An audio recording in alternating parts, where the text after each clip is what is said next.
Сіз өте құрметті адамсыз. Төңірегіңіздегі адамдар сізді қанша сыйламаса да, бұрышқа тақаса да, жала жапса да, сіздің жақсылығыңызды жамандық деп түсінсе де, сізге қаншама қыспақтар жасаса да, сізді Құдай тастамайды. Сіз Құдай үшін құрметтісіз.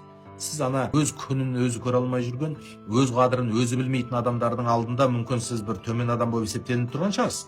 Бірақ сіз шын мағынасында ондай емессіз. Сіз құрметті адам болып дүниеге келдіңіз ба, болды. Бірден сіздің статусыңыз басқа, сіздің статусыңыз жоғарыда. Өйткені Алла тағала адамзат баласын жер бетінде өзіме халифа қылып жараттым дейді. Сондықтан ол біреудің сізді ренжіткені, қиянат жасағаны, ол өздеріне жасаған қиянаты.